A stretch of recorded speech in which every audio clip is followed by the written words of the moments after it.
Good morning student. आज हम कक्षा 8 के पाठ 7 उपसर्ग, जिसके बारे में हमने पढ़ लिया है, आज हम इसके प्रश्नों को समझेंगे। क्वेश्चन नंबर 1 है, उपसर्ग किसे कहते हैं, एक उदाहरण देकर समझाइए। तो हमने पढ़ा था वे शब्दांश जो मूल शब्दों के या किसी शब्द के आगे आकर एक नए शब्द का निर्माण करते हैं तथा उसके अर्थ में परिवर्तन कर देते हैं, उसे हम क्या कहते हैं, उपसर्ग कहते हैं। जैसे खुशबू, तो बू मतलब गंध होता है, और खुश यानी कि अच्छा, तो अच्छी खुशबू। उसी प्रकार से क्वेश्चन नंबर 2, उपसर्ग के कितने प्रकार है, प्रत्येक के 2-2 उदाहरण दीजिए। हमने पढ़ा था उपसर्ग के मुख्य रूप से 3 भेद होते हैं, संस्कृत भाषा के उपसर्ग, हिंदी भाषा के उपसर्ग और अन्य भाषा यानी कि विदेशी भाषा के उपसर्ग, जो कि विदेशी भाषा में मुख्य रूप से अरबी, फारसी के और अंग्रेजी भाषा के उपसर्ग होते हैं। ठीक है। क्वेश्चन नंबर 3, सब, कम, अधः तथा निस कौन से उपसर्ग है। अब ये जो शब्द दिए गए हैं, ये आपको पढ़ाए गए चैप्टर में से ढूंढना है और बताना है कि कौन सी भाषा के उपसर्ग है। जैसे निस कौन सी भाषा का, हिंदी या संस्कृत।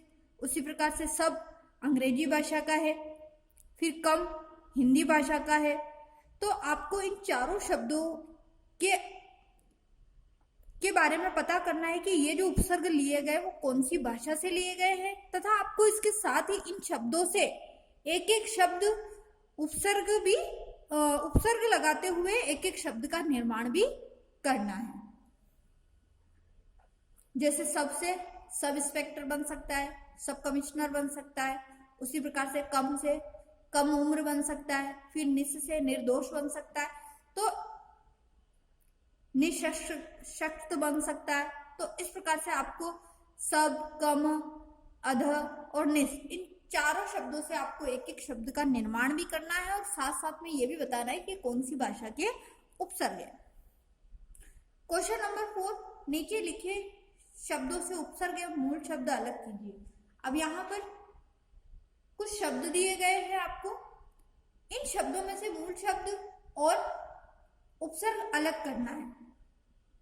हमने परिभाषा में देखा कि वे शब्दांश जो मूल शब्द या किसी शब्द के आगे लगते हैं, अर्थात ये तो हमें पता चल गया कि उपसर्ग कहाँ लगते हैं, शब्दों के आगे। तो वैसे ही हम यहाँ देखते हैं बाकायदा। अब यहाँ पर बाकायदा, तो एक तरीके से माने तो कायदा क्या है, मूल शब्द है, मुख्य शब्द है, तो बा क्या हो गया, इसके अंदर उपसर्ग हो गया। उसी प्रकार से बा उपसर्ग है और मूल शब्द कायदा। फिर अनुकरण, अनु उपसर्ग है और करण मूल शब्द है। फिर अवरोह, अव उपसर्ग है, रोह मूल शब्द है। अंतरराष्ट्रीय, अंतर उपसर्ग है, राष्ट्रीय मूल शब्द है।